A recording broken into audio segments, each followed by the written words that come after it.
Que prazer ter você aqui mais uma vez. Bem-vindo à aula 2 da webinar SOS do Mau Comportamento Infantil. Quem está chegando aqui agora, eu gostaria de me apresentar. Eu me chamo Nájila Estela, sou psicanalista clínica, graduanda em psicologia, pós-graduada em neuropsicologia e autismo, educadora parental e pedagoga. E eu estou aqui com uma missão, Uma missão de tentar disseminar, plantar a sementinha da educação parental. Quem teve a oportunidade de assistir a aula 1, nós falamos sobre os tipos parentais, Qual é o seu tipo parental, você lembra? Quem não teve a oportunidade de assistir, eu convido a você a clicar no link aí que está disponibilizado no nosso grupo de WhatsApp e assistir a aula 1 para perceber qual o perfil que você se enquadra melhor na educação da sua criança. Porque antes de falarmos sobre o mau comportamento, antes da gente falar aqui sobre o que fazer em relação às birras da criança, como saber lidar com a rebeldia do adolescente, nós precisamos sim parar um pouquinho, nos analisarmos, nos reconhecermos e perceber quais são os traumas que nós temos trazido, o que a nossa criança interior ferida nos diz e nos faz reagir em determinadas situações. Então, eu te convido, se você ainda não fez parte dessa aula, a assistir a nossa aula 1. E hoje nós vamos falar um pouquinho aqui sobre os castigos, Os castigos, as punições e as recompensas. Ai, mas o que isso tem a ver aqui? Eu tô na jornada SOS do mau comportamento infantil. Quero ouvir aqui, eu vim até aqui para ouvir falar o que eu posso fazer para conseguir lidar com determinado comportamento da minha criança, para conseguir fazer que ela pare de morder, que ela pare de bater no coleguinha. Então, não quero ouvir sobre castigos, punições e recompensas, O que isso tem a ver? Mas se eu lhe falar, tem tudo a ver. A maneira que nós, adultos, nos comportamos é o que reflete no comportamento das nossas crianças. Então, a gente não pode aqui chegar e falar sobre as fases de desenvolvimento infantil, o mau comportamento, como reagir diante das situações, se a gente não para se analisar um pouquinho. Então, hoje eu resolvi falar sobre isso para que a gente consiga perceber se durante a nossa educação, se nós estamos exagerando determinado comportamento e ação que possa estar, assim, vindo a prejudicar a nossa criança, tá certo? Então, gente, vocês sabiam que alguns comportamentos como a mentira, Quando a criança ela começa a mentir muito, são exemplos, tá? Agressividade, quando a criança de repente ela começa a se tornar muito agressiva, uma criança calma até determinada idade, de repente ela começou a se mostrar muito agressiva, então a criança maiorzinha ela já está muito rebelde. Vocês sabiam que esse tipo de comportamento pode ser advindo de uma educação que não está pautada na educação firme e gentil, na educação parental? Sim, muitas vezes nós erramos querendo acertar, e errar é humano. Então não adianta a gente estar aqui, eu errei tudo, eu não sei de nada, eu sou uma péssima mãe, um péssimo pai. Nada disso, gente. Nós estamos aqui mesmo para aprender, Para nos moldar, para poder vislumbrar uma nova metodologia, uma nova forma mesmo de educar através do afeto, do amor e da firmeza, já falei em algumas lives aí no meu Instagram, que eu tive a oportunidade de ver, sobre educar firmeza e gentileza, Ser firme e gentil não quer dizer ser permissivo, em hipótese alguma. Nós temos que manter nossa palavra, nós temos que educar os nossos filhos através do diálogo e devemos sim nos manter firmes em relação às nossas decisões. Quando eu falo de punição, eu falo sobre o bater, o gritar, o xingar, Os castigos, né? Os castigos fica ali no cantinho do silêncio. Alguns pais antigamente, não sei se hoje ainda colocam de joelho, né? Tomam alguns objetos da criança, porque a criança não faz determinada coisa que o pai solicita. Então, esses tipos de situações são o que nós chamamos de punições, né? Os castigos. O que é o castigo, né? Qual é a concepção do castigo? Que é a punição. O castigo é aquilo que você faz para que a criança perceba que ela errou. E o que isso aí tem de ruim, Nádia? Bom, gente, eu vou falar aqui um trecho do livro da Jane Elsen, né? Que ela é uma das idealizadoras aí da parentalidade, dos estudos sobre educação parental, e ela fala o seguinte: de onde tiramos a ideia absurda que para fazer uma criança se comportar melhor, precisamos fazê-la sentir-se pior, né? Então isso é bem forte. E muitas vezes nós realmente erramos, né? Muitas vezes nós, naquele desejo que a criança acerte sempre, faça tudo que a gente precisa que ela faça, se comporte bem, a gente acaba punindo essa criança de uma forma que ela se sente envergonhada, né? Humilhada, algo que chegue até a doer, né? Seja através dos gritos, dos xingamentos, né? Do bater. Isso tudo traz uma série de consequências futuras que essa criança ela passa a sofrer. E quando cresce na idade adulta, muitos comportamentos e ações que ela não consegue executar ou executa de forma que não é bom para o desenvolvimento dela, é reflexo dessa educação que nós temos, né? Porque é uma educação autoritária. Tanto as punições, os castigos, como também os elogios, né? São algo que comprometem o desenvolvimento das nossas crianças. E nós precisamos sim pensar muito sobre isso, né? Como nós estamos nos comportando de acordo com o comportamento que a criança nos faz, né? Eu sei que muitas vezes parece bem difícil, as crianças às vezes muito agitadas, ou então por ciúme de um irmão, ou então uma mudança muito radical na sua vida.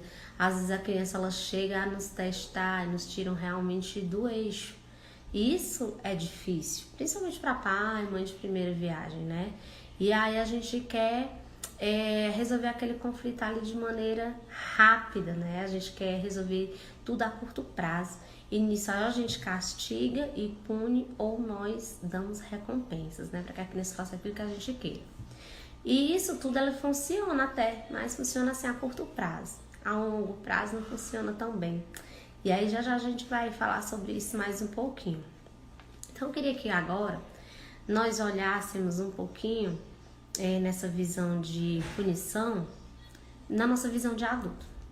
Imagina aí uma situação que você erra. Vamos dizer que você chega atrasado no trabalho, chegou 2 vezes atrasado no trabalho durante a semana, ou então não fez o combinado com o esposo em casa, aquele jantar como vocês tinham combinado antes, ou não quis sair do jeito que ele tinha programado. Aí imagina nesse caso, né? Vamos voltar lá pro trabalho. Você chegou atrasado e aí de repente o seu patrão chega com você e diz: você é um incompetente, você não sabe de nada, você não tem compromisso com nada, você chegou a essa hora. Agora vá sentar ali no cantinho do pensamento e vá refletir sobre esse seu comportamento.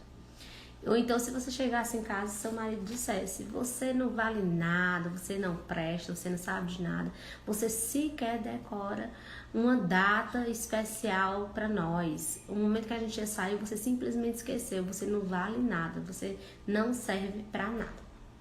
Vá sentar no cantinho do pensamento e vai refletir sobre isso.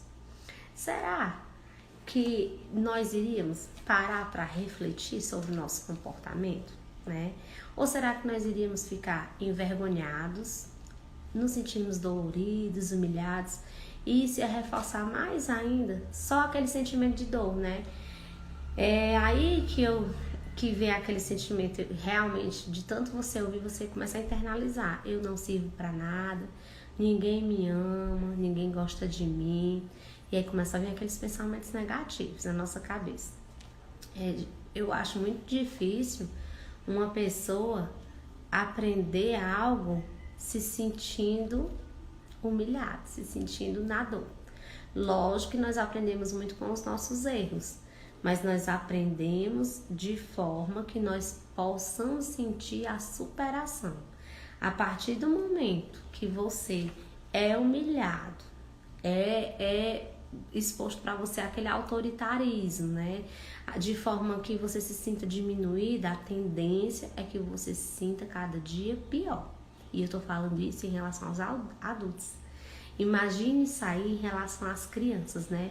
No nosso dia a dia, quando a gente pune muito e não dialoga, a gente não dá aquele espaço para a criança se expressar, para dizer o que ela tá sentindo. E quando eu digo que dá espaço, mais uma vez eu repito, gente, não quero dizer que sejamos permissivos, né? Ao contrário, devemos dialogar e dar espaço para as crianças, como também devemos entender as fases de desenvolvimento infantil. E a gente tem que ter essa visão. Por exemplo, uma criança de 2, 3 anos, que ela está na fase de desenvolvimento, que a defesa dela é o morder, é o beliscar. Então, se eu não entendo que isso faz parte do desenvolvimento dela nessa faixa etária, e eu quero que essa criança ela pare com esse comportamento, eu começo a dar tapinha na mão dela, a tendência é o reforço negativo. Então, toda vez que ela morder, eu bater na mão dela, ela vai continuar nessa brincadeirinha aí, né, que faz parte desse desenvolvimento nessa faixa etária, que é a defesa da criança inconsciente, que ela não tem a maturidade para saber o que é certo e o que é errado ainda, e ela faz parte desse desenvolvimento dela tá reconhecendo o que ela pode, o que ela não pode fazer através da experiência. E aí, se eu tô batendo nessa criança, ela vai entender o que bater, que machucar é natural. Então, o que a gente pode fazer aí? Primeiro, respeitar as fases de desenvolvimento da criança. Ah, Nájila, mas aí eu não posso dizer que é errado? Pode, mas aí você vai usar de outra maneira para poder conversar. Quando você vai já entender que faz parte do desenvolvimento dela naquela faixa etária. Então, você já não vai ter aquela sede tão grande, né? Você já não vai agir com tanto impulso, você já vai...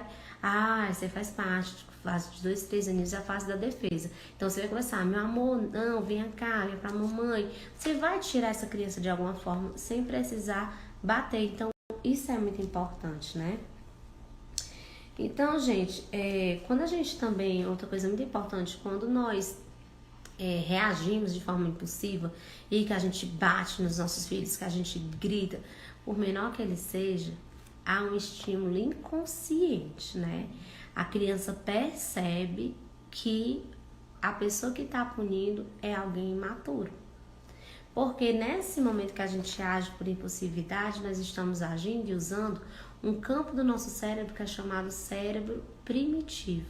Então, inconscientemente, essa nossa ação, esse nosso reflexo, chega até o inconsciente da criança e a criança percebe que quem está punindo é uma pessoa imatura. E aí, isso, ao decorrer do tempo, ela vai crescendo, ela vai perdendo mais ainda o respeito, né? E é isso que nós não queremos, né? Que se perca esse respeito, se perca esse elo, essas nossas ligações afetivas e emocionais com os nossos filhos. Quanto mais perto, mais próximos nós estivermos, né, deles, a respeito mesmo dessa conexão, mais nós conseguiremos trazê-los para perto de nós, mais nós teremos o respeito dos nossos filhos. E o respeito, gente, é diferente de medo, né? Quando a gente fala em punição, aí diz, mas dá certo. Basta eu olhar com a cara feia, basta eu olhar ali com a cara ruim, eu dar um beliscão ali que me obedece na mesma hora. Por medo, né? Eu não desejo que meu filho me obedeça por medo, eu quero que ele me respeite, eu quero que ele faça aquilo que ele saiba que é o correto a se fazer. Eu não desejo que ele faça algo que ele acha que tem que fazer porque ele pode ter a punição e ele vai ter o medo. Porque isso aí, como eu já falei, só vale para curto prazo. A longo prazo, a punição não funciona mais. Porque vai chegar um tempo que ele não vai ter mais medo de você. Enquanto é pequenininho, olha, nas primeiros anos de vida, nas primeiras fases, a criança tem aquele receio, mas vai ter uma hora que ela vai reagir. E nessa reação é que vem a rebeldia, né? Vem alguns comportamentos que às vezes na adolescência os pais não sabem lidar e não sabem por que está acontecendo, mas que pode ser fruto dessas punições que são usadas enquanto crianças, né? Punições e recompensas também. Então, gente, nós precisamos ensinar aos nossos filhos as habilidades, né? Habilidades para que elas cresçam como pessoas autônomas, pessoas capazes, pessoas felizes e que elas tenham espaço para poder se comunicar. Então, é muito importante quando a gente fala sobre as competências socioemocionais com os nossos pequenininhos na escola, em casa, né? Ensinar os sentimentos, o que é a raiva, o que é a frustração, o que é o medo, conversar sobre os sentimentos, contar as historinhas. Hoje nós temos tantos canais aí no YouTube que tem as narrativas das histórias sobre os sentimentos. A criança precisa saber o que está sentindo, né? A gente precisa também saber que no momento de raiva, a gente precisa acolher essa criança, para depois conversar. Que na hora da raiva a gente não pode prometer nada, a gente não pode reagir. Nós somos as pessoas responsáveis pela educação da criança, então nós também temos que saber dominar nossos sentimentos, né? E aí, quando a gente não trabalha tudo isso durante a infância, quando eles crescem, né? Principalmente quando ele cresce no meio de punições, quando eles apanham muito, crescem crianças ressentidas, magoadas, que tem aquele sentimento de injustiçado, né? Acha que as pessoas não gostam dela, que ela não é uma pessoa querida, que eu recebo muitos quadros, sabe, assim, num consultório mesmo de adolescentes que não se enquadram na turma da escola e que muda de escola e continua o mesmo problema, porque ela acha que ela não é querida, que ela não é aceita, que é por conta do corpo, mas não é nada disso. É tudo fruto de uma educação autoritária que ela teve na infância.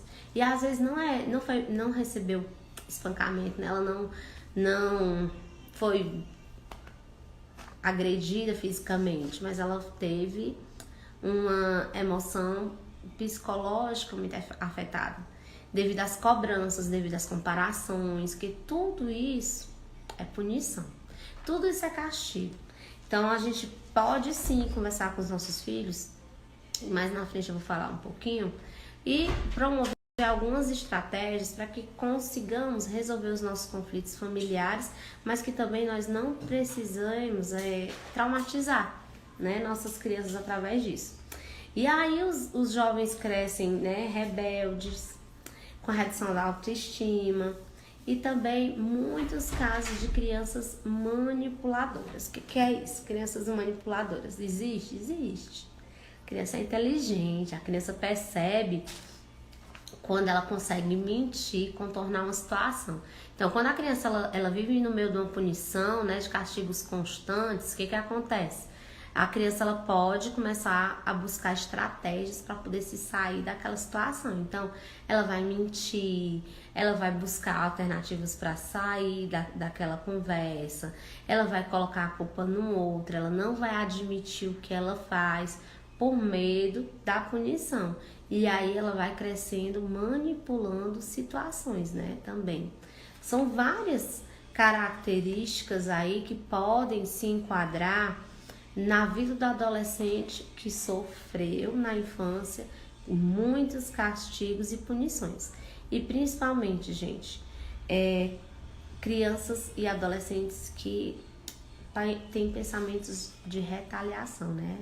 Pensamentos de vingança. Infelizmente, a gente encontra muitos casos assim. As crianças, elas é uma defesa delas, né? Elas receberam aquilo ali durante a infância, e aí vão crescendo e aí ela vai suprindo aquele sentimento de vingança. São todas? Claro que não. Cada pessoa reage de uma forma. Estou falando aqui, gente, de alguns contextos que podem acontecer por conta de severos castigos ou castigos leves, mas que podem afetar, sim, o emocional inteiro de uma pessoa. Então, aquele sentimento de vingança, ela tá fazendo isso comigo porque eu sou pequeno, mas quando eu crescer, eu não quero nem papo. Quando crescer, eu vou embora para bem longe. E, infelizmente, isso acontece, né? Basta a gente conversar com os adultos e a gente começar a perceber algumas dificuldades que alguns de nós temos hoje em dia. E muitos de nós passamos por uma educação autoritária. E aí, o que acontece? Quando a gente vai trabalhar a criança interior ferida, né? Principalmente quando a gente está trabalhando a orientação de pais, que a gente vai ver por que você trata seu filho dessa maneira, por que você não muda? Eu não consigo mudar. Por que você não consegue mudar? Você já tentou? Já experimentou outras estratégias? E aí quando a gente vai conversar, vai trabalhar a criança interior ferida, é aquele sentimento de retaliação, né? O adulto tem ainda em si por conta daquela educação punitiva que ele recebeu. Assim como também é muito importante falarmos, né, sobre a barganha, né? Que a barganha também ela faz muito mal. A barganha é a troca, né? Se você arrumar a sua cama, todos os dias de semana, no final da semana, eu lhe dou R$10. E aí a criança se empolga, de repente ela vai arrumar a cama dela. E aí no final de semana ela ganha R$10. E na semana seguinte ela ganha também. Mas vai chegar um dia que a criança vai achar que aqueles R$10 não vale o trabalho dela. Por arrumar a cama, né? Arrumar a cama que é uma obrigação, que a gente tem que fazer com os nossos filhos, ajudem a gente na tarefa do dia a dia em casa, né? A tarefa do dia a dia, há muito tempo não é mais só da mulher, que nunca deveria ter sido só da mulher, mas foi por bastante tempo. Mas a família em si, ela precisa fazer parte de um todo, né? Ter uma programação. E arrumar a casa, arrumar a cama, essa divisão de tarefas, ela tem que ser uma demonstração constante, até para o pertencimento da criança. Porque quando a criança, para ela se sentir pertencida naquela família, naquele grupo familiar, ela precisa se sentir amada, ela precisa se sentir acolhida, ela precisa se sentir valorizada. Então, quando a criança ela faz algo para ajudar em casa, seja colocar a comida do cachorro, desde pequenininha, gente, guardar seus brinquedos, arrumar o seu quarto, porque ela percebe que ela precisa fazer aquilo para ajudar, ela tem aquele sentimento de pertencimento. Então, ela vai saber lidar com determinadas situações que a criança que só faz em troca de algo não vai saber. A criança que só ajuda em troca de alguma coisa a se comportar direitinho durante a semana toda, no final de semana leva você pula-pula.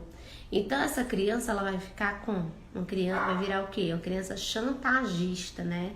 Uma criança cheia de vontades e uma criança que não vai dar valor às pequenas coisas, porque ela vai querer sempre mais, porque ela vai saber que ela consegue o que ela quer, ela vai fazer um comportamento ali determinado tempinho, e aí os pais, avós, cuidadores vão barganhar aquilo ali com ela, como se ela estivesse fazendo aquilo ali, não porque ela tem que fazer, não porque é uma obrigação, porque é uma necessidade da família se ajudar, mas porque ela sabe que ela ganha algo em troca. Isso não é bom, porque cresce aquele adulto, né, que lá no futuro ele não vai, por exemplo, no ambiente de trabalho, ele não vai fazer aquilo porque é a obrigação dele.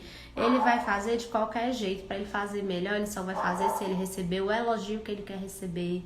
Se ele tiver alguma troca que seja muito interessante para ele no momento, então vai ser aquele adulto que não construiu valores. E isso depende também do nosso olhar. Então, gente, essa troca, os elogios constantes também, na educação parental, nós estudamos e nós vimos que isso tudo faz muito mal para a criança. Ah, Nádia, posso dizer que meu filho é bonito? Pode, gente. Claro que pode. Quando eu falo assim elogio, eu tô falando de elogio sincero. Por exemplo, tirou várias notas boas, né, na escola. Você é o melhor, você é o máximo, tal e tal. Não, gente, não é por aí. Você vai chegar e vai elogiar, mas você vai elogiar de forma honesta. Nossa, você se esforçou, você conseguiu superar aquela nota, agora a nota tá melhor, parabéns. Isso aqui é resultado do seu esforço. Então você vai elogiá-lo, mas mostrando que ele teve a dificuldade, que ele se esforçou, que agora ele conseguiu, né? Lógico que você vai dizer que seu filho é bonito, né? Qual mãe que não acha um filho bonito? Você vai dizer também que ele é especial, que ele é um filho amado, mas que sejam elogios sinceros, porque quando a gente fala nessa questão do elogio, né? É muito relativo. Mas quando nós usamos os elogios e a barganha recorrentemente, isso tudo, ele rouba da criança o sentimento de motivação. Olha como isso é interessante, né? Excesso, tudo em excesso é veneno. Então, se você elogia muito, se você tem essa barganha, ai, Nájile, aí, o que eu vou fazer? Como é que eu vou educar? Porque aqui em casa a gente só consegue as coisas se for em troca de alguma coisa. Se tá difícil assim, imagina sem isso, né? Mas nós temos alternativas sim, e a gente tem essas alternativas e nós estudamos isso. E eu já estou aqui para falar para você compartilhar esse vídeo com aquela mesinha que você conhece, justamente para nós disseminarmos aos pouquinhos os nossos passos de formiguinha, essa nova forma de educar, essa nova forma de enxergar a criança, né? Nós não podemos criar as crianças fazendo com que elas pensem que precisam, sentem essa necessidade de elogio o tempo inteiro, né? Porque cresce aquele adulto com aquela necessidade de elogio. E crianças que são criadas no autoritarismo, né? Dentro das punições e castigos, dentro também desse excesso, né, de barganha e elogio, elas tendem a ser adultos que possuem relacionamentos abusivos, né? A criança que apanhou a vida toda, quando ela chega lá na fase adulta, que ela entra no relacionamento, que ela é agredida verbalmente ou fisicamente, ela associou que o amor tem relação com a dor, né? Então ela acha que aquilo ali é natural, é normal. Então existe essa tendência nesse relacionamento abusivo por conta dessa infância. E aí, quando a gente elogia demais, a gente tira da criança a motivação. A criança ela precisa se sentir motivada a fazer as coisas. E é por isso que a gente precisa falar: mas Nájila, eu não estou entendendo nada. Como é que eu vou educar meu filho em tempos tão difíceis sem punir, sem dar castigo, né? Como é que eu vou querer essa criança que fique mais próxima de mim sem elogiar? É simples. Pode ser talvez não tão simples assim, né, gente? Mas quando eu digo é simples, é porque assim, tem outros meios. O que não é tão simples é porque talvez seja um caminho mais longo, né? Não tem aquela história da Chapeuzinho Vermelho, que tinha um caminho mais fácil, mas que corria riscos de encontrar o lobo mau. E tinha um caminho mais longo, mas que a Chapeuzinho ia chegar até a casa da vovozinha sem salva, mas é um caminho mais longo. A educação parental é mais ou menos por aí, é um caminho mais longo. Por quê? Porque são pequenos passos dados diariamente, que a gente precisa estar se observando, precisa observar a nossa criança, precisamos ter empatia. Empatia para quê? Para buscar entender o porquê, né? Qual é a fase de desenvolvimento que ela tá, por que aquele comportamento, será que é excesso de algo ou é falta de alguma coisa, né?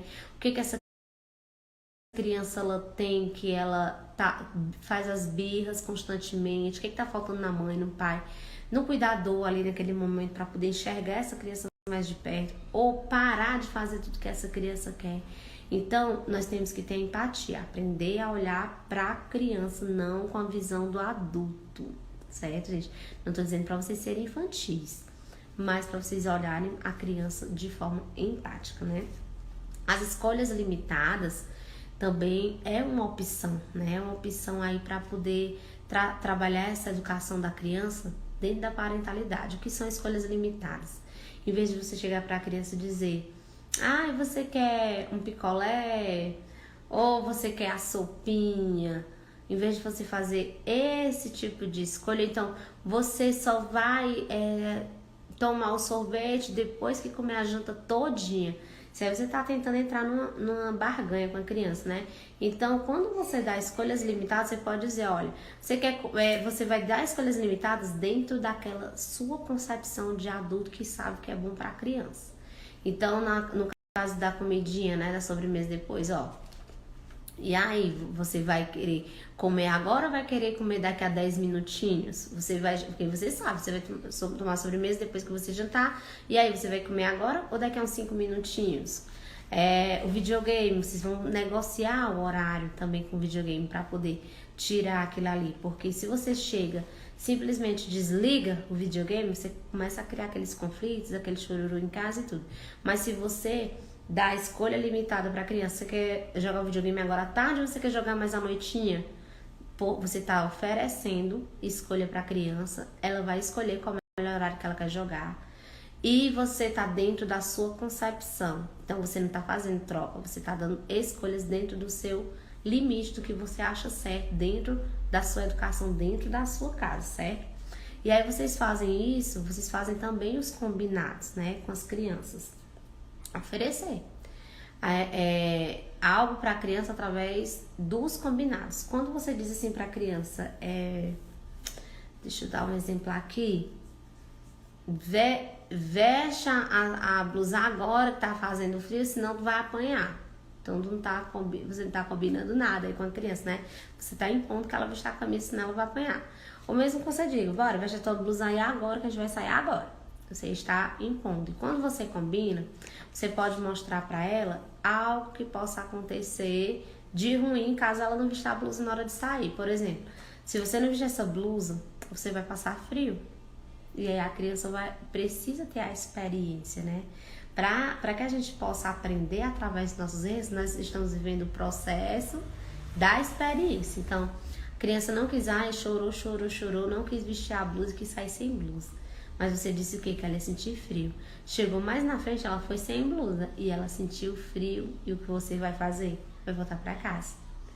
Ela precisa saber que você tem palavra e que o que você fala é verdade. Então, ela saiu sem a blusa, ela sentiu frio, você voltou para casa, que você nem ia poder deixar ela no frio. Então, ela sentiu na pele aquela experiência, né? Lógico que nós vamos fazer com que a criança tenha as experiências com a responsabilidade. As crianças precisam perceber que toda ação tem uma consequência, né? E aí, isso faz parte dos nossos valores de vida, né? Cada ação, ela tem uma consequência. E as crianças, gente, elas são inteligentes, né? Ai, mas ela é muito pequenininha, ela ainda não sabe, né? O que é o certo, o que é o errado. Mas isso cabe a nós, o nosso diálogo. Nós vamos conversar com nossas crianças de acordo com a idade que ela tem, com a maturidade que ela tem. E as crianças, elas não nascem prontas, elas não nascem preparadas. Nós, pais, também não nascemos prontos, não. Nós não nascemos preparados para ser pais, não.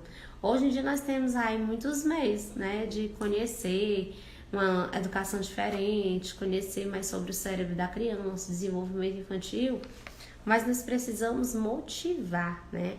Motivar as nossas crianças a pensarem, motivar, estimular que as crianças elas façam parte mesmo do nosso cotidiano. As crianças precisam entender que nós temos palavra, que nós cumprimos aquilo que nós falamos. Porque se a criança percebe que você não cumpre com o que você promete, a criança nunca vai lhe respeitar. Ela vai crescer lhe desrespeitando. E uma coisa que eu acho muito interessante, uma vez eu ouvi uma pessoa dizendo assim, meu filho é minha vida.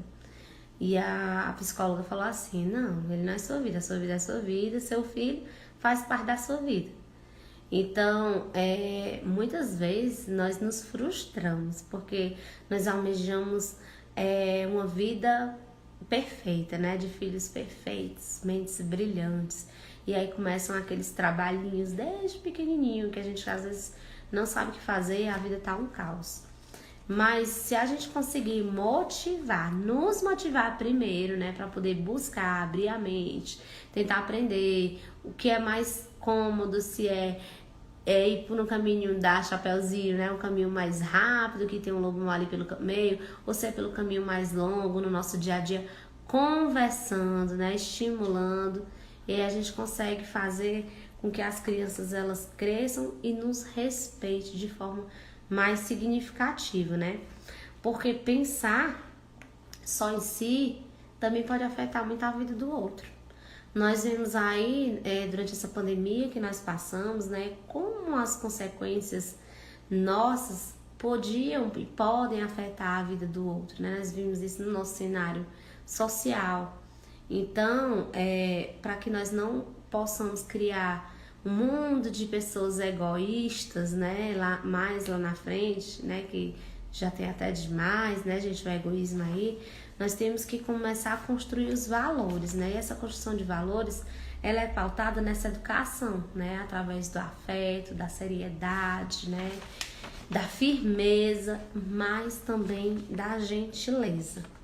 Então, nós não precisamos ensinar nossos filhos através da humilhação, através de tanto sofrimento, através da dor.